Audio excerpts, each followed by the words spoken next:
Isang magandang gabi sa iyo, Papa Dudut.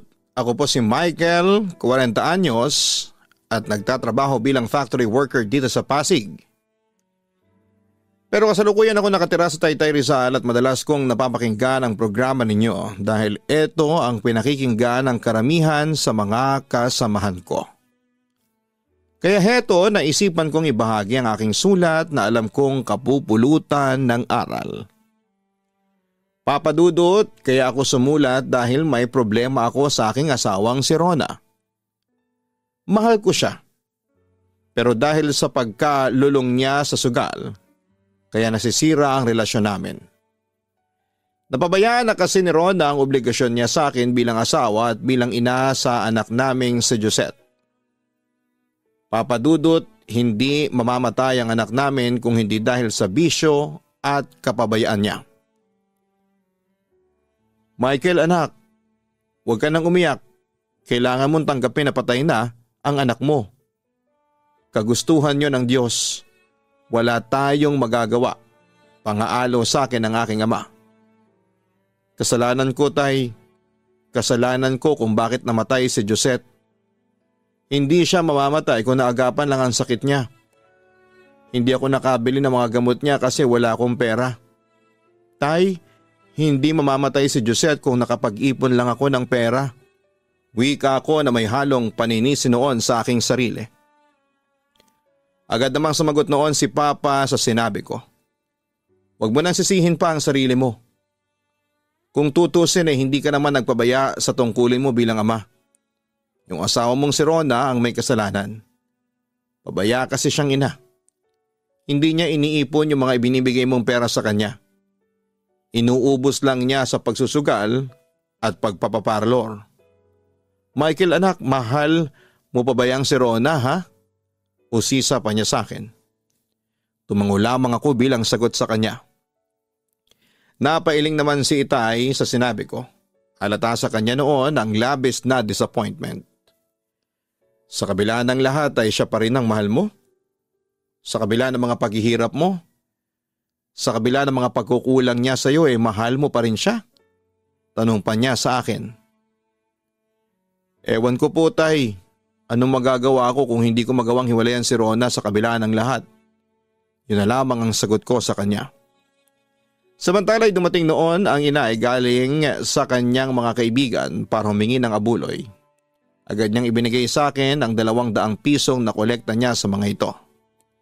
Oh, narito na ba yung magaling na asa-asawahan ng anak mo, ha Anton? Tanong ni inay patungkol kay Rona. Ayun, hindi pa umuuwi si Rona hanggang ngayon, sagot ni Itay sa kanya. Tulad ni Itay ay sobrang disappointed din si inay kay Rona. Hay naku, yan talagang babaeng yan. Sigurado nasa sugalan na naman yan. Walang silbi. Hindi niya maitago ang pagkadisgusto sa aking asawa. Inay, wag na po nating ganyanin si Rona. Sinikap ko pa rin ipagtanggol noon ang aking asawa kahit na aminado akong tama sila. At ipinagtatanggol mo pa ang kabuktutan ng asawa mo. Yan kasi ang hirap sa iyo, Michael. Kinukonsinti mo yang si Rona. Kung gamitan mo na kaya ng lakas yang babaeng yan. Michael, ikaw ang lalaki. Hindi dapat ikaw ang naaapi. Naiinis na sabi sa akin ng aking ina. Alam mo, napapaisip talaga ako kung mahal ba talaga ni Rona itong si Michael. O hindi, kasi palagi na lang siyang walang panahon sa anak natin. Tingnan mo noong nasa ospital sa Josette, nakita ba natin ang anino ni Rona? Hindi, mas inuna pa niya ang sugalan. Ang sabi ni Itay sa aking ina. Samantala'y huminga naman ng malalim si inay bago niya ako masinsinang kinausap. Michael, anak, sa totoo lang, nagtitimpi lang ako dyan sa asawa mo. Walang kwentang ina. Kung ako sa iyo ay hiwalayan mo na yang si Rona. Pag-uudyok niya sa akin. Sumigunda naman si Itay. Tama ang nanay mo. Hiwalayan mo na si Rona. Hindi siya ang nararapat na babae para sa iyo. Huminga lamang ako ng malalim bilang sagot ko sa kanya. Teka, wag mo sabihin sa amin na may bala ka pang pakasalan niyang babaeng yan. Tanong sa akin ni inay na para bang sisigawan niya ako ng tanga kapag sinabi kong pakakasalan ko pa rin si Rona. Hindi nagtagal ay dumating na rin si Rona at tulad ng aking inaasahan, galing siya sa sugalan malapit sa bahay namin. Nagtong-its lang kami ng mga kumari ko tapos napainom lang ng kaunti, pagmamalaki pa sa akin. Napapadalas na yung pagsusugal mo, Rona. Hindi na maganda ito. Concern kong wika sa kanya. Agad naman akong kinontra ni Rona. Teka, ano bang masama kung magsugal ako? Wala na ba akong karapatang magsaya, ha? Depensa niya sa kanyang bisyo. Pero marami nasasayang na pera dahil diyan sa bisyo mo. Sita ko sa kanya. Pero sa halip na sagutin ako ay dumukot siya ng pera sa kanyang bulsa at ibinigay niya yon sa akin. Oh, ayan na yung pera para manahimik ka na. Saan ang galing to? Tanong ko sa kanya habang binibilang ko ang pera. Nasa 3,000 piso din yon. Napanalunan ko yan kanina. Ayan, may pera ka na ulit. Kaya tigilan mo na yung kakadakdak mo. Sagot niya sa akin. Mukhang pera. Narinig ko yon kahit napabulong pa niyang sinabi yon. Pero hindi ko na siya pinatulan pa. O na itay, nandito na pala kayo. Anong masamang hangin na nagdala sa inyo dito? Sarkastikong wika ni Rona sa mga magulang ko na nooy bumisita lamang sa akin. Nag-init naman ang ulo ni Itay dahil sa pabalang na sagot ni Rona. Isarado mo yung bibig mo, Rona. Baka palayasin ka namin dito sa bahay ninyo.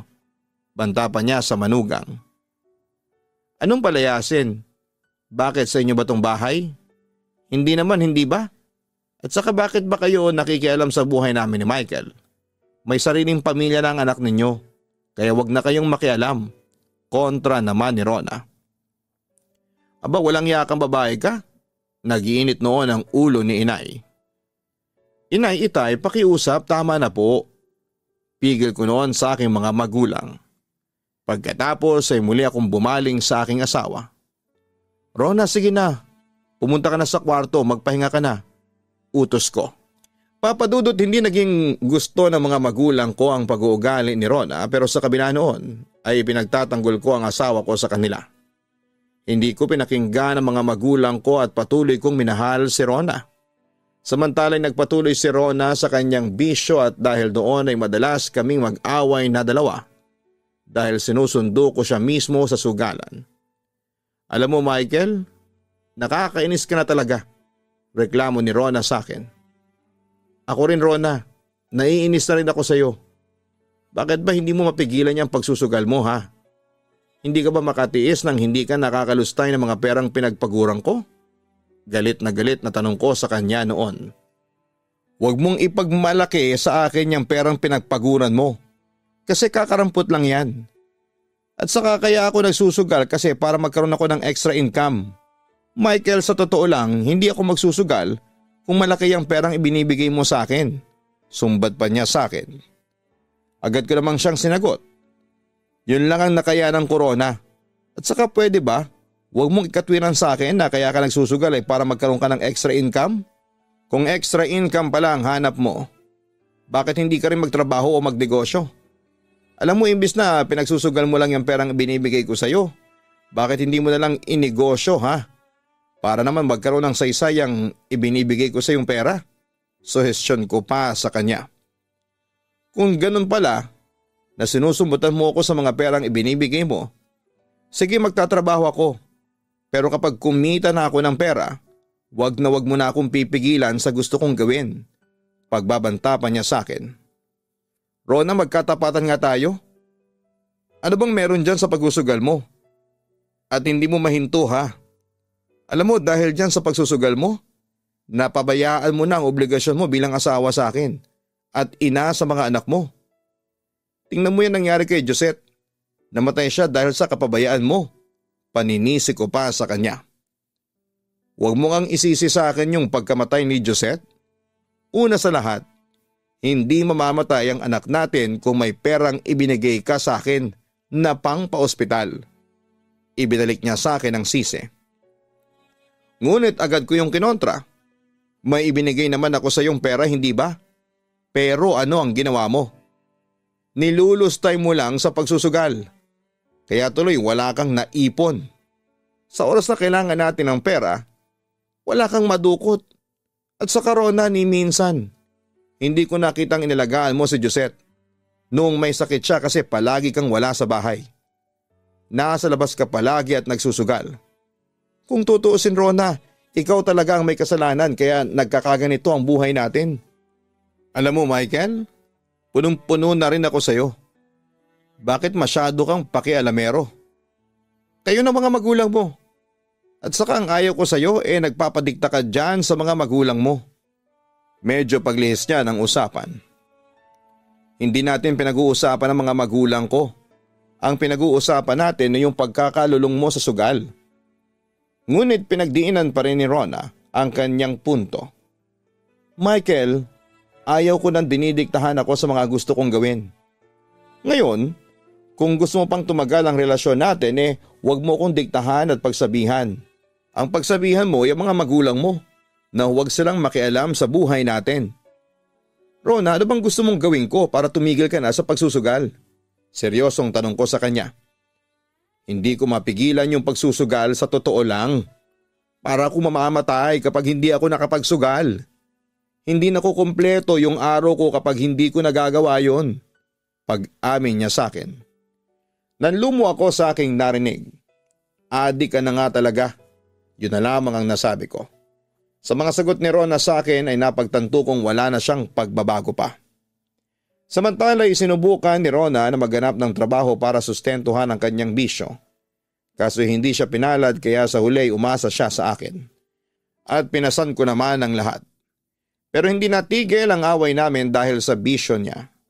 At umabot na nga kami sa punto ng hiwalayan. Pero dahil sa mahal ko siya ay mabilis din kaming nagkabalikan. Pero papadudot kahit na anong gawin ko ay hindi talaga matigil-tigil sa pagsusugal. Ang aking asawa kaya madalas ay nag-aaway pa rin kami sa pera. Heto lang ang kinita mo? Kumpronta sa akin ni Rona pagka-uwi ko galing sa trabaho. Araw kasi ng sweldo noon kaya nakaabang siya sa akin papadudot.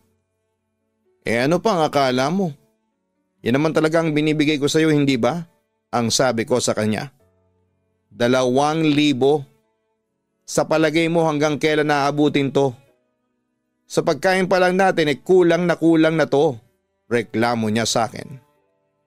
Nagreklamo ka pa dyan? Kung inipon mo sana, yung mga ibinibigay ko sa yung pera at hindi mo pinangsusugal, di sana hindi ka nagkakaproblema dyan. Ang sabi ko sa kanya. Ayan ka na naman. Tumigil na ako sa pagsusugal. Pagsisinungaling niya sa akin. Huwag ka na magsinungaling.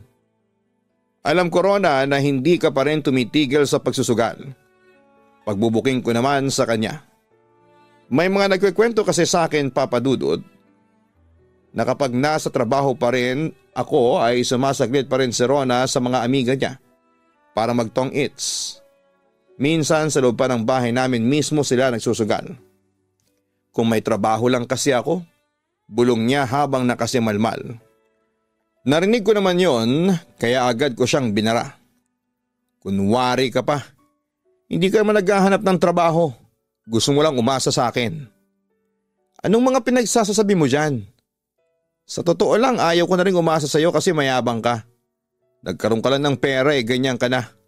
Wika ng asawa ko sa akin. Para tuloy lumalabas na siya pa ang biktima.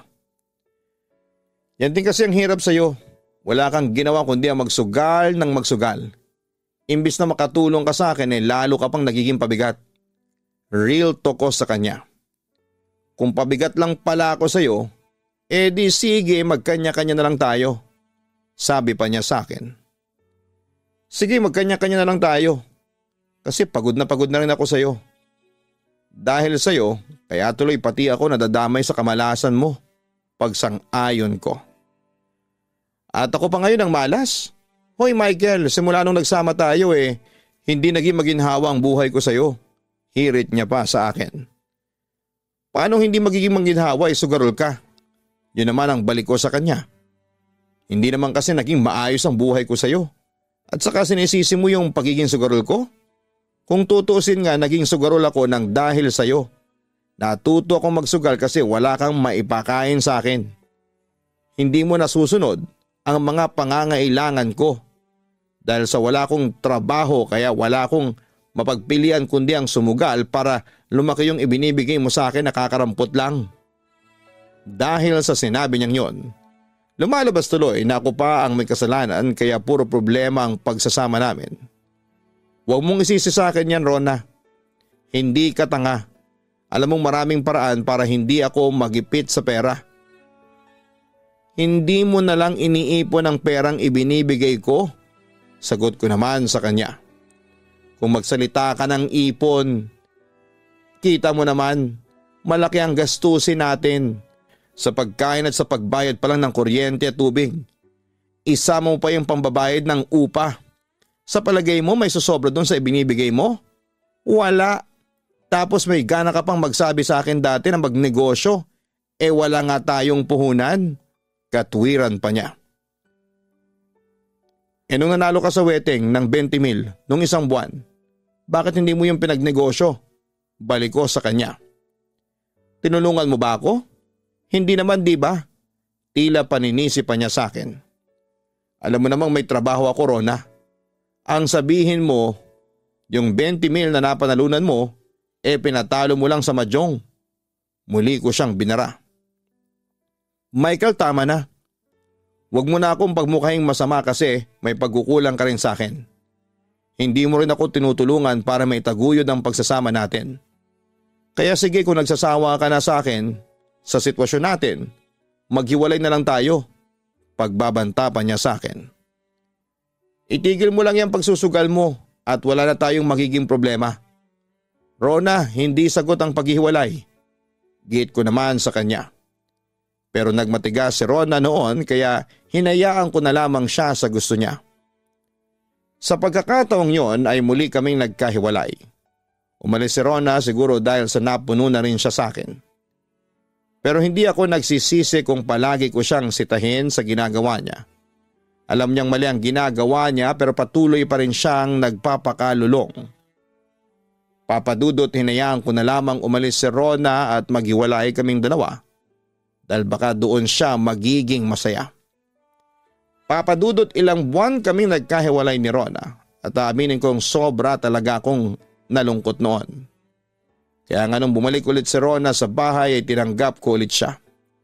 Sa kabilang banda ay nangako naman siya sa akin noon na ititigil na ang pagsusugal. Pero tulad ng inaasahan ko ay hindi pa rin siya nagbago. Mas lumala pa nga ang mga pagsubok na dumating sa amin. Una, nawalan ako ng trabaho kung kailan kailangan ko ng pera. Michael, anak, huwag kang mag-alala. Malalampasan mo din yung problema mo. Makakahanap ka ulit ng bagong trabaho.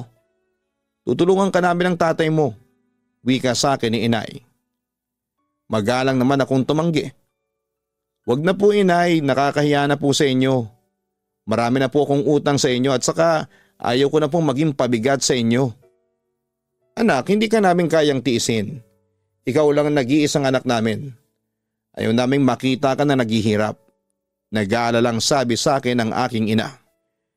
Pero kasi inay, pero hindi ko na naituloy pa ang sasabihin ng aluin ako ni inay. Iba pa rin talaga ang pagmamahal ng isang magulang. Sige, bumawi ka na lang sa susunod. Kung magkakapera ka ulit saka mo na lang kami bayaran ng tatay mo. Pero sa ngayon ay tutulungan ka namin, ang sabi pa niya sa akin. Samantala nang bumalik ulit si Rona sa akin ay inakala ko magbabago na siya pero nagkamali ako papadudot dahil mas tumindi ang pagkakalulong niya sa pagsusugal. Kung dati pera lang ang kinukuha niya ng palihim sa wallet ko, ngayon ay ibinebenta na niya ang mga gamit namin sa bahay. Hanggang isang araw ay nahuli ko siyang dala-dala ang aming rice cooker para ibenta. Magsusugal ka na naman? Rona, balak mo bang simutin yung lahat ng gamit natin para lang dyan sa pagsusugal mo? Diretsa ko sa kanya. Tingnan mo yung bahay natin. Wala na tayong kagamit-gamit. Yung mga electric fan, yung TV, radyo, yung ref, pati na yung cellphone ko binenta mo na nang walang paalam sa akin. Pero ano? Saan napunta yung pera? Ayun, pinatalo mo lang sa sugal. Sita ko pa sa kanya. Patawarin mo ako, Michael. Gusto ko lang kasing magkapera. Agad na sabi niya sa akin. Pero kapag nagkapera ka pinagtataya mo rin sa sugal. Wala rin katapusan ang pagsusugal mo. Alam mo Rona, kung gusto mo talaga makatulong sa akin, tigilan mo na yung pagsusugal mo. Walang mabuting may dudulot yan sa atin. Sinisira niya ng relasyon natin, ang sabi ko pa sa kanya. Anong gagawin natin? Tutunganga na lang ba tayo hanggang sa mamatay tayo sa gutom? Wala ka nang trabaho Michael, ngayon sabihin mo sa akin, ano ang gagawin mo? Ano nang plano mo para sa atin? Nakaramdam ako ng inis nang ikatwiran niya sa akin na kaya siya nagsusugal para may makain kami. Ikaw, ano na rin ang plano mo sa buhay mo ha? Balik na tanong ko sa kanya. Kaya tayo naghihirap dahil sa'yo. Nagdadala ng mala sa atin yung pagsusugal mo. Rona naman, kailan ka ba magigising dyan sa kalokohan mo? Sa totoo lang ay pinagsisisihan ko na kung bakit hindi ko pinigilan niyang pagsusugal mo dati. Ayan tuloy, nalulung ka na, Rona. Hindi ka naman talaga magbabago? Hindi naman nakaimig si Rona. Halatang tinamaan kasi siya sa mga sinabi ko. Mahal kita Rona kaya hanggat maaari, ayaw ko masira ang buhay mo. Nang buhay nating lahat ang dahil lang sa sugal. Pakiusap naman, tulungan mo naman ang sarili mo. Magbago ka na. Kung mahal mo pa ako, titigil ka na sa pagsusugal. Gagawin mo ito para sa akin.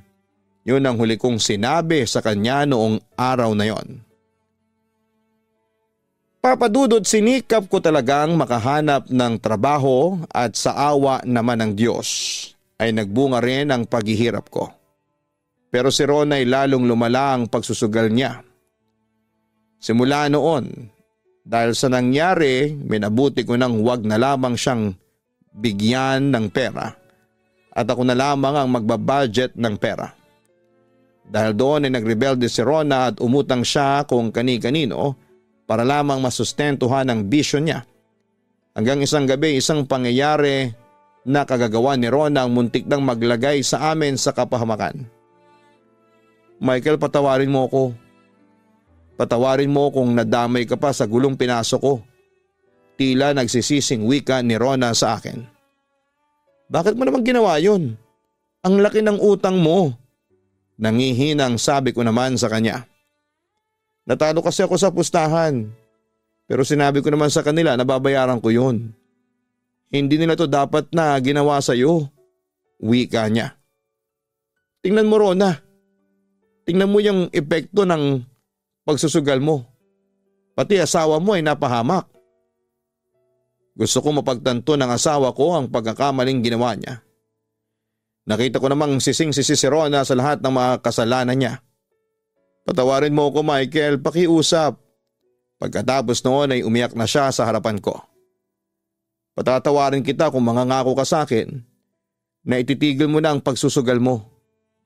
Rona, hihintayin mo pa bang may magbuwis ng buhay sa ating dalawa? Kapag hindi ka pa tumigil, ang sabi ko naman sa kanya. Sige Michael, titigil na ako sa pagsusugal, pangako. Patawarin mo na ako. Yun ang binitawan niyang salita na pangahawakan ko. Papadudot muli kong tinanggap ang pangako ni Rona na hindi na siya muling magsusugal pa. Samantala agad namang nahuli ang mga gumawa ng kahayupan sa akin. Yun nga lang simula noon ay nakatanggap na kami ng mga pagbabanta sa aming buhay. Kaya nagpasya na kaming lumipat na noon ng tirahan sa pag-aakalang makakaiwas na siya. Kasong isang adik kahit na ilang beses mong pigilan ay hindi na magpapapigil. Oo, napako na naman ang pangako niya sa akin na ititigil na ang masamang bisyo na yon. At dahil doon ay lumobo pa lalo ang utang namin na nagresulta sa pagdami ng mga naniningil sa amin. Sa kabilang banda, sa halip na bayaran ay tinaguan lamang yon ang asawa ko kaya nauwi ang lahat ng paniningil sa pagbabanta sa buhay namin papadudot. Doon ako natauhan na hindi ko na dapat ipagpatuloy ang pakikisama kay Rona. Kung gusto kong tumahimik ang buhay ko. Kaya isang desisyon ang aking ginawa. Nagpasya na ako mag-impake at magpakalayo-layo na kay Rona dahil ayaw ko nang madamay sa mga gulong pinapasok niya. Samantala sinubukan naman akong pigilan ni Rona noon at halos magmakaawa siya sa akin na huwag ko siyang iwanan. Rona, akala ko ba magbabago ka na? Akala ko ba titigil ka na sa pagsusugal? Pero bakit ginawa mo na naman to? Rona, kailangan pa bang may magbuwis ng buhay para lang tumigil ka na dyan sa bisyo mo? Ang sabi ko noon sa kanya. At tulad ng aking inaasahan, Papa Dudut, ay humingi na naman sa akin ng tawad ang asawa ko. Ilang beses na kitang pinatawad pero paulit-ulit ka pa rin sa paggawa mo ng mali. Rona, pinagbigyan na kita ng maraming beses para baguhin mo yung buhay mo. Tinulungan na nga kita, hindi ba? Nagtiwala pa rin ako sa iyo sa kabila ng lahat. Pero anong ginawa mo? Sinira mong lahat. Ang sabi ko sa kanya ng puno ng hinanakit. Michael, sinubukan ko namang tumigil kaso hindi niya may tuloy noon ang kanyang sasabihin dahil na rin siguro sa sobrang kahihiyan. Ayaw ko na, Rona. Pagod na ako. Pagod na ako sa relasyon natin. At saka natatakot na ako sa mga pagbabantang natatanggap natin dahil sa kagagawan mo. Hindi to yung gusto kong buhay, Rona. Ayaw ko ng magulong buhay. Pero dahil sa'yo, kaya gumugulo at nanganganib ngayon ang buhay natin. Rona, ikaw ang pumasok sa gulong to kaya ikaw ang tumapos. Huwag mo na akong idamay pa. Yun ang huling desisyon ko. Ubos na kasi ang PC ko, Papa Dudut, at na-realize kong hindi na talaga siya magbabago pa. Umiyak lamang noon si Rona. Ayaw ko tong gawin pero ito lang ang naisip kong paraan para malaman mo kung paano mabuhay nang wala ko. Napapansin ko kasi na malakas ang loob mong pumasok sa gulo kasi ako ang madalas na sumasalo ng lahat. Pero sa pagkakataong ito ay ikaw na lang ang mag-isa para matuto ka na. Paliwanag ko sa kanya. Baka kasi sa paglayo ko doon mo mapagtanto yung mga pagkakamali mo. Pagkatapos noon ay tuluyan na kaming nagkahiwalay at wala na akong intensyon pang balikan siya. Pero Papa Dudut, aaminin kong mahal ko pa rin si Rona hanggang ngayon. Pero iniwan ko na siya sa gitna ng problema. Tama ba tong ginawa ko? Tama na iniwan ko siya sa ere. Ano po bang maipapayo ninyo sa akin? Babalikan ko pa ba ang asawa ko at paano ko mapapatigil si Rona sa kanyang bisyo? Papa Dudut, sana'y matulungan niyo po ako. Muli maraming salamat sa pagbabasa ng aking liham at sana'y may upload po ninyo ito at makakuha ng tugon mula sa inyo at sa inyong mga tagapakinig. Nakasubscribe na rin po ako sa Kaistorya Horror YouTube channel at ganoon din po sa Gian Gianna Vlogs. Nakakaliw po kasi kayong panoorin kasama ng inyong pamilya. Lubos na nagpapasalamat, Michael. Tama lang ang naging desisyon mong hiwalayan na si Rona dahil kahit na ilang beses mo na siyang binigyan ng chance na magbago ay hindi niya yon pinahalagahan. Kahit pa na mahal mo siya kung nakita mong wala siyang pagbabago at kung palaging nilalagay ka niya sa gulo, problema at sa alanganin, marapat lang na hiwalayan mo na siya. You deserve a better life. Deserve mong mabuhay ng payapa. Hindi ka mahal ni Rona dahil kung talagang mahal ka niya at mahalaga ka sa buhay niya ay iingatan ka niya at hindi ka niya ilalagay sa panganib o kapahamakan. Hindi pa naman huli ang lahat para sa iyo, Michael. Makakahanap ka pa ng ibang babaeng mas deserving sa pagmamahal mo. At subukan mo nang mag-move on dahil deserve mo ang maging masaya.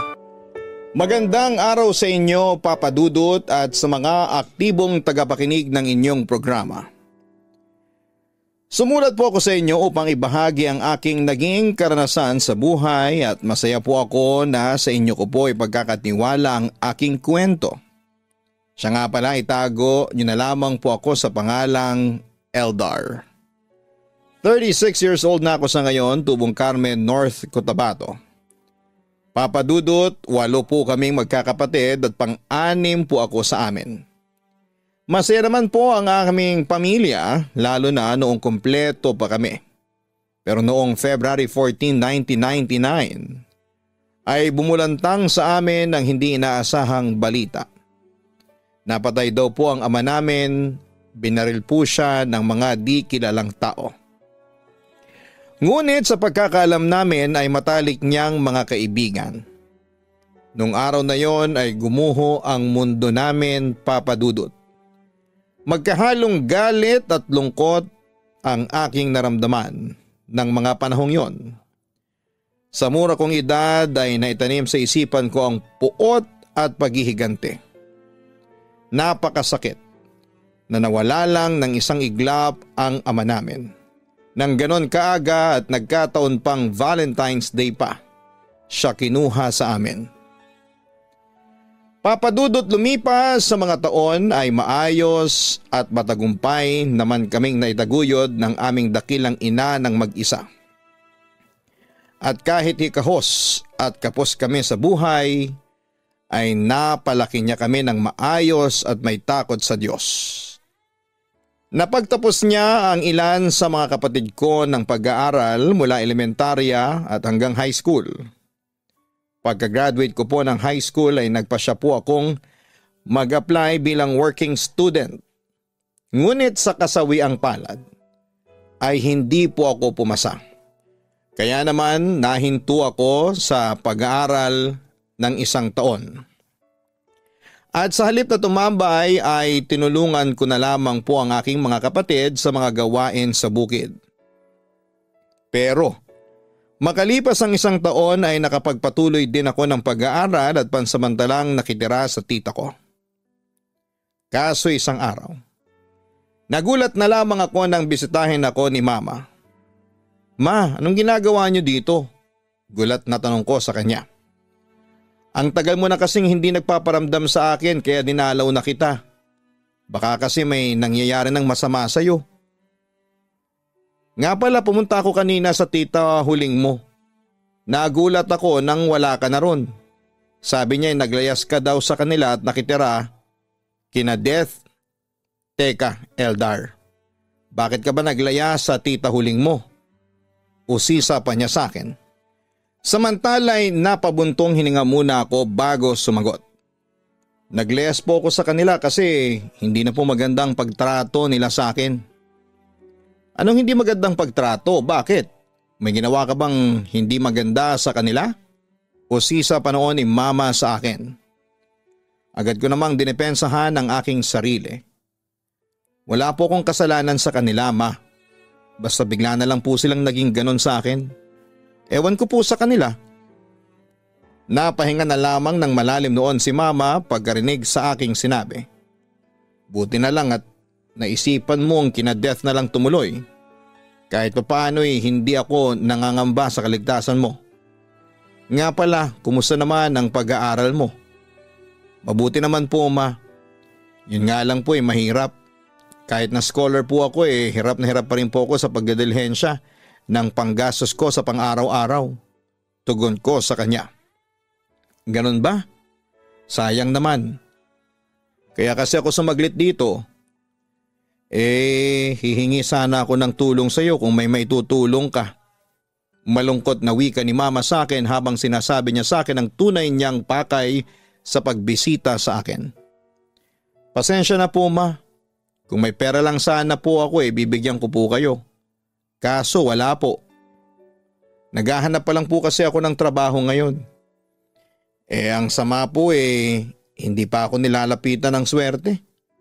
Palagi po akong bumabagsak sa mga job interviews ko. Kwento ko sa kanya. Ma, bakit hindi po kayo humingi ng tulong sa mga kapatid ko? Suhestyon ko naman. Wala pa ring trabaho ang mga kapatid mo. Pero katulad mo naghahanap din sila ng trabaho. Si Kiko katulong ko naman sa bukid.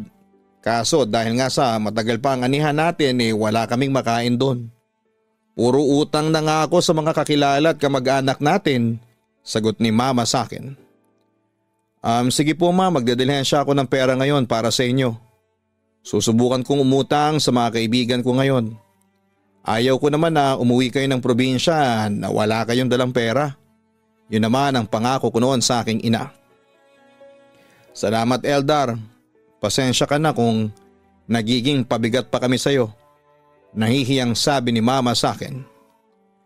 Agad ko naman siyang inalo, Papa Dudut. Ma, hindi po kayo nagiging pabigat sa akin at saka may obligasyon ako sa inyo. Huwag po kayong mag-alala. Ma, kapag nakatapos na po ako ng kolehiyo, hindi na tayo maghihirap, ang sabi ko pa sa kanya. Nakaramdam naman ng pag-asa si mama sa sinabi ko. Sana anak, makatapos ka na sa pag-aaral mo para makaluwag-luwag na tayo.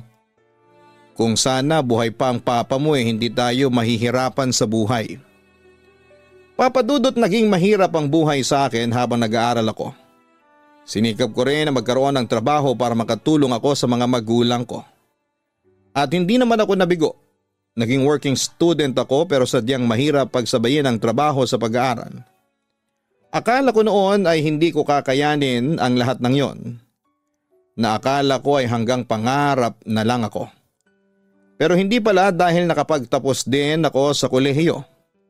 Halos wala akong paglagyan ng kasiyahan at gayon din ang aking pamilya sa nakamit kong tagumpay. Samantala, Papa Dudut, makalipas ang 2 buwan ay nakahanap din ako ng trabaho pero hindi ako nakatatagal dahil sa hirap at kakarampot na sinasahod ko buwan-buwan. Nakapasok naman ako bilang attendant sa isang computer shop malapit sa amin. Nasa 200 pesos noon ang arawang sahod ko. Pero katulad ng aking inaasahan, naging mahirap ang buhay para sa akin.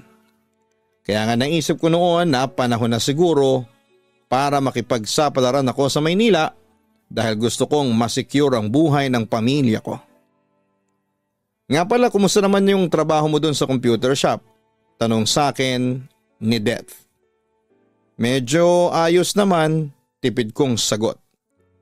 Nagsalita naman si mama nang marinig niya ang usapan namin ni Death. Pero Eldar, maliit lang yung sinasahod mo doon buwan-buwan. Nag-aalalang sabi niya sa akin. Marami na po akong napasukang trabaho dito sa lugar natin at pare-pareho lang po yung pasweldo nila. Kakarampot lang. Hindi sapat sa gastusin ko pa lang sa araw-araw. Kaya kahit na okay yung trato sa akin, doon sa computer shop bala ko na rin pong umalis doon. Paglalahad ko. Saan mo ngayon balak mag-apply? Tanong sa akin ni mama. Balak ko sanang magbaka sakali sa Maynila. Yun ang naging sagot ko sa kanila. Nabakas ko naman ang pag-aalala sa mukha ni mama. Ha? Bakit doon pa? Balita ko po kasi mas malaki daw po ang pasahod sa Maynila kumpara dito sa atin, sagot ko. Ang kaso, malayo yun Eldar. Malalayo ka pa sa amin. Yun ang worry ni mama noong panahong yon. At saka Eldar, marami kang makakaribal doon sa Maynila. Baka hindi ka rin makahanap kaagad ng trabaho. At saka ibang pamumuhay doon. Malayong malayo sa buhay natin dito sa probinsya. Dagdag pa ni Death sa akin. Pero wala na akong mapagpipilian. Kailangan kong kumita ng malaki na sasapat sa akin at saka para madagdagan ko yung pagtulong ko sa inyo, ma. At sa mga kapatid ko. Paliwanag ko naman sa kanila. Kaso Eldar, hindi mo maiwasan sa akin ang kabahan sa gagawin mo. Nag-aalala pa ring wika ni mama sa akin. Siguro'y dahil sa unang beses akong makakarating ng Maynila at hindi ko alam kung anong buhay ang naghihintay sa akin doon. Maligtas naman po ang Maynila at saka kaya ko naman po ang sarili ko. Hindi po ako mapapahamak doon. Paniniguro ko naman sa kanila. Kaso Eldar, ang tanong, pagdating mo sa Maynila, paano mo bubuhayin ang sarili mo doon? Di naman sapat yung perang dadalhin mo doon kapag nagkataon. At saka saan ka titira? Usisa naman sa akin ni Death. Hindi ba Death, may mga kamag-anak naman tayo sa Maynila? Paalala ko naman sa kanya. Kanino ka titira? Kina Tita Maria? Naku, siguradong magkakaproblema ka kay Buboy kapag nagkataon. Lalong nag-alala si Death para sa akin. Ibang ugali ni Buboy Eldar. Walang iyang lalaking yun. Hay nako, hindi mo pa kasi nakikita yung pinsan natin yan. Pero halos lahat ng pinsan natin, kinakamuhian siya. Siya lang ang anak ng Tita Maria na walang kwenta. Dagdag pa niya. Ganon ba? Baka meron pa tayong mga kamag-anak na nasa Maynila, tanong ko sa kanila. Wala na ako ibang alam Sina Maria lang ang kilala kong kamag-anak natin doon. Sagot naman ni Mama. Di sa kanila na lang po ako pansamantalang titira. Yun ang naging final kong desisyon. Papadudot kahit na tumutol pa noon ang pamilya at kamag-anak ko sa pagluwas ko papunta sa Maynila, ay hindi ko pa rin iniintindi yon. Buo na kasi ang desisyon ko noon. Buti na lang kamo ay may nag-offer sa akin na magtrabaho bilang kitchen assistant sa isang restaurant sa Parañaque City. Kung kaya tinuloy ko pa rin ang lumuwas kahit ayaw nila. Dahil para sa akin ay pagkakataon ko na rin yon. At sayang din naman kung palalampasin ko. Tumagal din po ako ng 5 buwan doon sa restaurant na pinagtrabahuhan ko. Hindi naman ganun kahirap ang naging trabaho ko, ngunit habang tumatagal ay napag-isip-isip ko na maghanap ulit ng ibang trabahong mapapasukan. Sapagkat kakarampot lang din ang sinasahod ko. Kahit nga pambili ng gamit sa sarili ko ay hindi ko mabilhan. Kasi priority ko po ang pamilya ko, lalo na sa ina kong masasakitin. Hindi nagtagal, pagkatapos kong mag-resign ay nakahanap din ako ng bagong trabaho. Samantala, Papadudot, dumating din sa puntong hindi kami nagkakasundo ng isa kong pinsang lalaki na si Kuya Buboy. Pinsang buo ko siya. Ngunit dito lang kami sa Maynila first time na nagkakilala. Kaya hindi naman namin kilala at kabisado ang ugali ng isa't isa. Isang araw umuwi ng lasing si Kuya Buboy at tulad ng nakagawian. Ako na naman ang kanyang pinagbalingan ng galit niya. Nagkaroon kami ng mainitang argumento. Bakit kasi hindi ka pa umalis dito sa pamamahay namin? Alam mo, simula nang dumating ka dito, nagkanda loko-loko ng buhay namin dito. Wala kang dinulot na maganda sa amin. Marami na nga kaming problema pero nakidagdag ka pa. At imbes na makatulong ka sa amin, lalo ka lang naging pabigat. Imbes na ako lang ang pagtuunan ng pansin ni Mama, nahahati pa ng dahil sa'yo, sa inyo ni Ron. Galit na sabi ni Kuya Buboy sa akin. Dinamay na rin niya sa galit niya ang isa pa niyang pinsan na nakikitira din sa kanila, si Ron. Yun lang ba ang pinuputok ng butsi mo, ha? Teka kuya, ako pabigat? May trabaho naman ako Nakakatulong naman ako sa inyo. Paalala ko sa kanya. Paano ka nakakatulong samantalang ang liit-liit lang ng ibinibigay mo kay Mama? Tila ba pang mamaliit niya sa akin noon? At saka dahil sa'yo, kaya nababaliwala na ako. Ako na sarili niyang anak parang wala na. Nakikihati pa kasi kayo sa atensyon niya. Reklamo pa niya. Kuya, hindi ko na problema yun. Ang mama mo ang nagpatira sa akin dito. Giit ko sa kanya. Ang kapal talaga ng mukha mo, Eldar. Parehong-pareho kayo ni Ron. Mga mahihilig sumampid. Sigaw niya sa akin habang dinuduro ako. Kuya Buboy, please lang, tama na. Manahimik ka na. Lasing ka na. At saka nakakaistorbo ka na sa mga kapitbahay kaya please lang. Huwag ka nang mag-ingay pa dyan.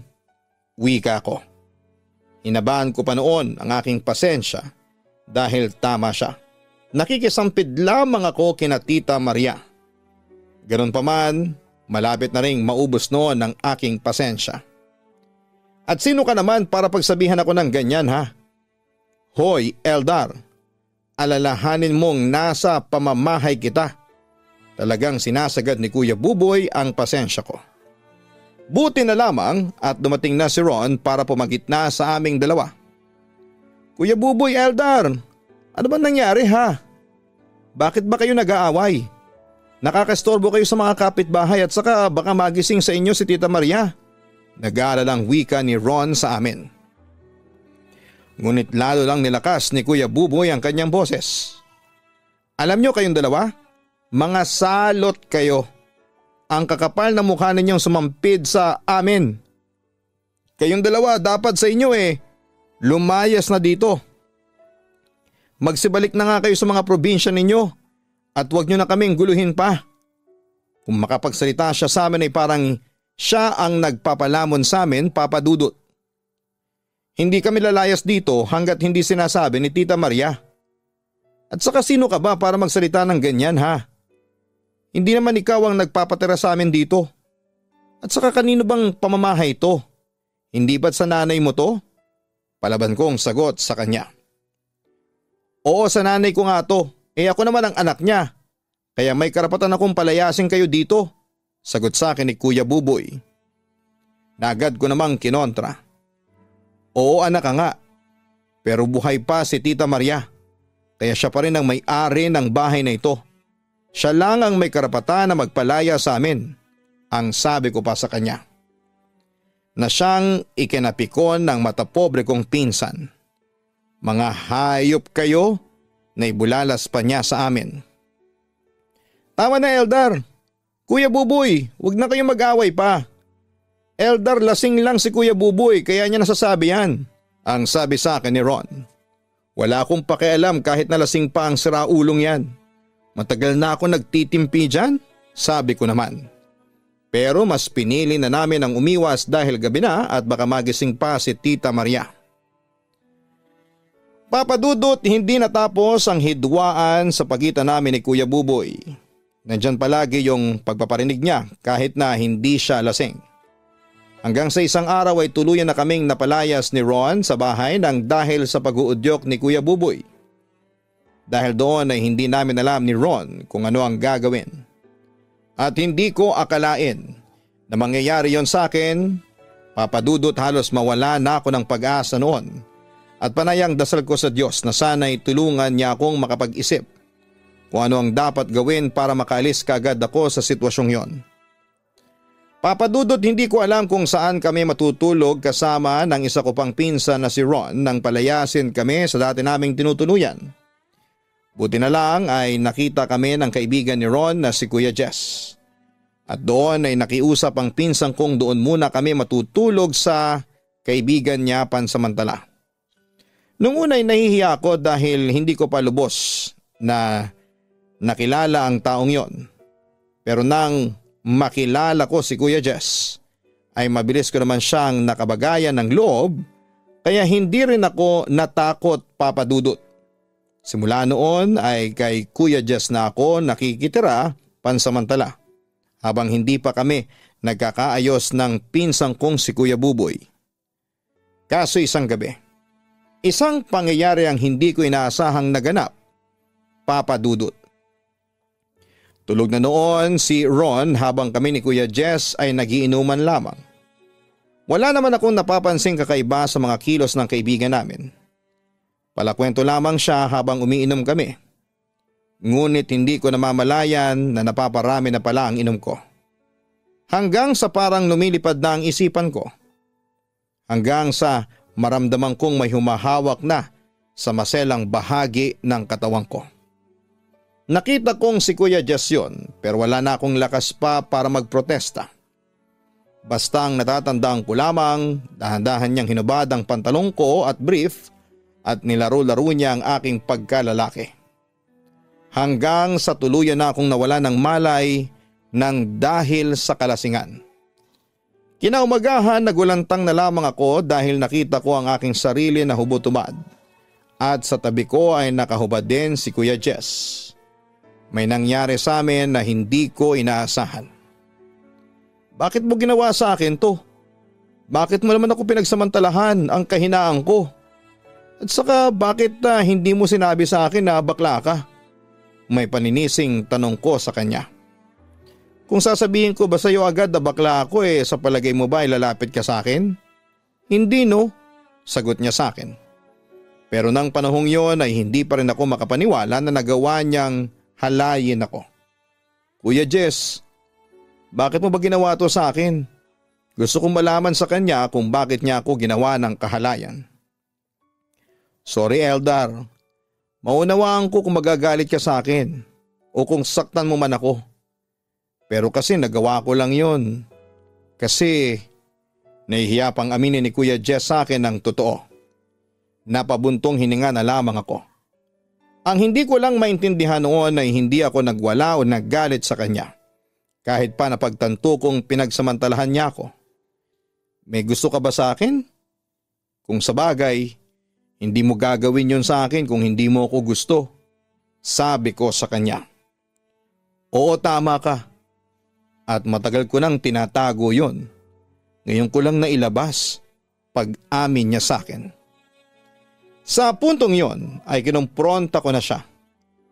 Kung mo ba malaki ang utang na loob ko sa iyo may karapatan ka nang magpakasasa sa katawan ko? Kuya Jess, nagtiwala ako sa iyo. Itinuring kitang kaibigan tapos gagawin mo sa akin to. Sorry na Eldar, sorry talaga. Ngayon kung magagalit ka sa akin at kung hindi mo ako mapatawad, maunawaan ko. Malungkot na wika ni Kuya Jess sa akin. Samantala ay napabuntong hininga na lamang ako at kalmadong nagsalita pagkatapos. Huwag kang mag-alala. Hindi ako galit sa ginawa mo. Papadudot pagkatapos noon ay pumayag akong makipagrelasyon sa kanya. Nang una ay nagdadalawang isip ako. Pero dahil nga sa wala akong ibang mapupuntahan ay pumayag na lamang ako sa gusto niyang mag-live-in kami. Kapit sa patalim na lang ako ng mga panahong yon. Dahil wala na rin akong ibang masasandalan pa. Nang matapos ang kontrata ko sa trabaho ay si Kuya Jess ang tumulong at nag-alaga sa akin ng mga panahong wala akong work. Sa totoo lang ay kay Kuya Jess ko lang naramdaman ang pagmamahal at pagpapahalaga na hindi ko naranasan sa mga pinsan o kamag-anak ko na tinuluyan ko dito sa Maynila. Papadudot, akala ko ay magiging maayos na ang lahat. Pero hindi pa pala dahil isang araw ay bigla na lamang nagbago si Kuya Jess. At nalaman kong unti-unti na siyang nawawala ng amor sa akin dahil noong mga panahong yon ay wala pa rin akong trabaho at umaasa lamang ako sa kanya. Puro sakit na lang ng ulo ang ibinibigay mo sa akin. At imbis na makatulong ka sa akin, heto, pumapasang ka pa rin sa akin hanggang ngayon. Natatandaan kong reklamo ni Kuya Jess sa akin. Yun lang bang kinakagalit mo sa akin? Huwag kang mag-alala Kuya Jess. Makakahanap din ako ng trabaho. Kasi ayaw kong maging pabigat sa'yo. Sarkastikong sabi sa kanya. Yun naman pala. Ayaw mong maging pabigat sa akin pero bakit hanggang ngayon wala ka pa ring trabaho? Tingnan mo ilang buwan na ang lumilipas simula nang maendo ka. Sa huli mong trabaho at hanggang ngayon umaasa ka pa rin sa akin. Balik niya sa akin papadudot. Nagulat naman ako sa naging response niya sa akin. Akala ko ba maintindihan mo ako Kuya Jess? Nakita mo naman naghahanap ako ng trabaho hindi ba? Kaso anong magagawa ko? Kahit na anong gawin ko kung hindi ako sinuswerte sa paghahanap. Kuya Jess, akala ko ba handa mo akong tulungan sa oras na kailangan ko ng tulong? Tanong ko sa kanya. May problema din kasi ako Eldar. Sa totoo lang ay hindi ko na alam kung saan ako kukuha ng perang panggastos natin sa pang-araw-araw. Hindi ko alam kung sinong pwedeng mahinga ng tulong. Ikaw Eldar, kaya ako nagkagalit sa iyo kasi hindi kita nakita na tinutulungan mo ko. Katwiran niya sa akin. Kuya Jess, huwag mong isipin na hindi kita tinutulungan. Ayaw ko maging patabaing baboy. Nangyayari lang to sa akin kasi hindi pa ako nilalapitan ng suwerte sa paghahanap ng trabaho. Pero hindi naman ako tumitigil sa paghahanap, hindi ba? Siguro nagkataon na magpapasko ngayon kaya mahirap makahanap ng trabaho. Pero Kuya Jess, ginagawa ko naman ang lahat. Sino ba naman ang may gusto ng ganitong sitwasyon? Wala naman, di ba? Kapag nakahanap na ako ng trabaho matatapos din ang problema natin. Mahabang paliwanag ko sa kanya. Pero hindi yun naging sapat para kumalma si Kuya Jess. Kaso ang tanong hanggang kailan tayo ganito? Hanggang kailan ka maghihintay ng swerte sa paghahanap mo ng trabaho? Tila nagdidemand na siya sa akin ng panahong yon. Kuya Jess, pakiusap. Unawain mo naman sana ako. Pakiusap ko na lamang sa kanya. Ilang beses na kitang inuunawa Eldar, pagod na nga ako, ayaw ko na, wika niya sa akin. Papadudot nagpatuloy ang hindi pagkakaunawaan namin ni Kuya Jess. hanggang sa umabot na kami sa awayan at walang kibuan. May pagkakataon ngang pinagsarahan niya ako ng pinto at hindi pinagbuksan. Buong magdamag akong tumambay sa labas ng bahay niya hanggang sa mag-umaga na. Papadudot ng mga oras na yon ay hindi ko maiwasang mapaluha. Iniisip ko na napakamalas ko. Ang akala ko kasi ay magiging okay ako sa piling ni Kuya Jess. Subalit nagkamali pala ako. Gayunpaman ay patuloy pa rin ako sa paghahanap ng trabaho at nagbabaka sakaling matatanggap. Samantala, naging sandigan ang problema ko kay Kuya Jess si Ivan. Isa sa mga naging kaibigan ko noong college. Siya ang madalas kong pagsabihan ng mga problema sa relasyon namin ni Kuya Jess. At si Ivan ang madalas magbigay ng payo sa akin. Dahil doon kahit papaano ay naiibsan ang sakit na ibinibigay sa akin ni Kuya Jess. Hanggang sa isang araw isang pagtatapat ang aking narinig at nasaksihan mula kay Kuya Jess na siyang nagpabago ng aking buhay. Mahal mo pa ba ako? Natatandaan kong tanong ko sa kanya noong araw na yon. Lumilipas din kasi ang lahat, Eldar. May mga desisyon kasi tayong akala natin tama na pero sa paglipas ng panahon marirealize natin na mali pala. Yung pagsasama natin, isa palang malaking pagkakamali yun. Makahulugang sagot niya sa akin. Agad ko namang naintindihan ang sinabing yon ni Kuya Jess. Pagkakamali? Pagkakamali ba na minahal mo ko? Kuya Jess, ang sakit naman niyang sinasabi mo.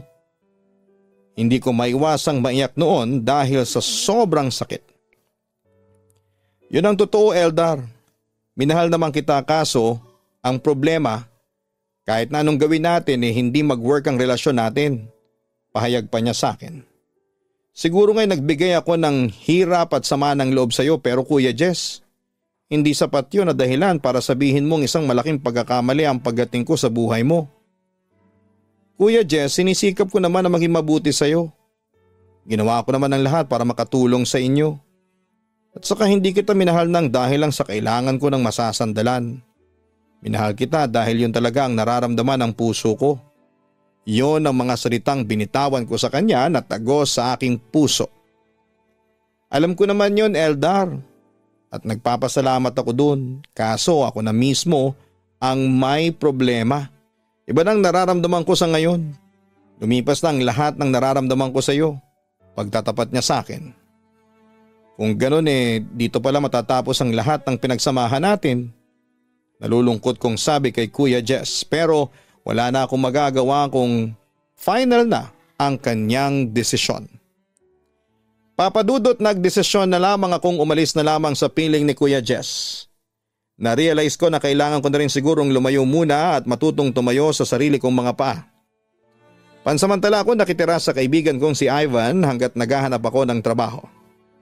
Pero sadyang hindi yata ako suwerte.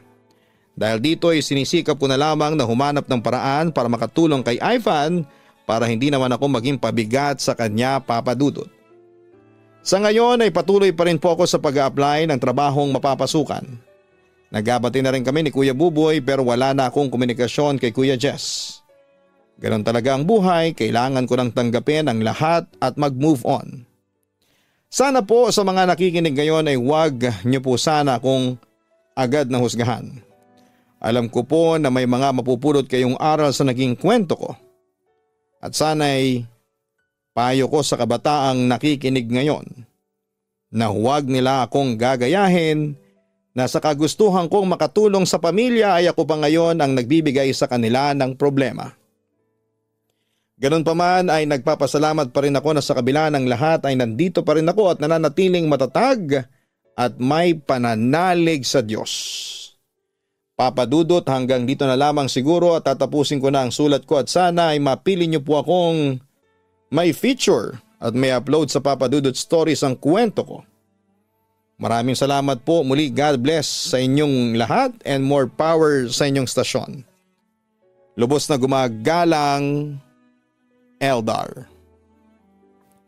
Maraming salamat sa pagbabahagi mo ng iyong kwento sa Papadudot YouTube channel, sa Papadudot Stories, Eldar.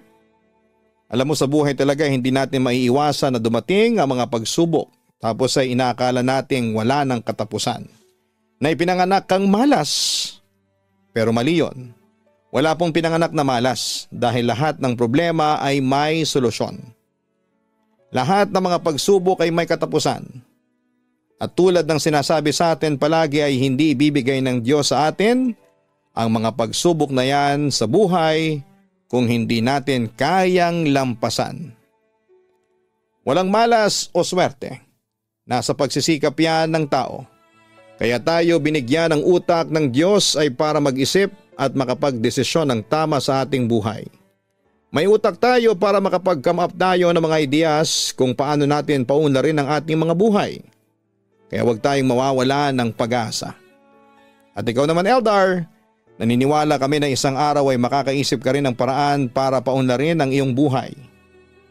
Maraming struggle sa ngayon, pero darating din ang panahon na mahanap mo rin ang tama at swak na trabaho para sa iyo. Basta magtiwala ka lamang sa iyong sarili at sa Panginoon. Sa lahat ng mga online listeners natin, suportahan niyo din po ang Kaistorya Horror YouTube channel. Ang link po ng channel na yan ay makikita sa homepage ng channel na ito. Para po yan sa mga pang-araw-araw naming upload ng mga nakakatakot na kwento, tutukan mag-subscribe na sa Kaistorya Horror. Same with Gianna Vlogs. Yan po ang aming weekly family vlogs. Sana po ay makapag-subscribe din po kayo. Maraming salamat po sa inyong lahat.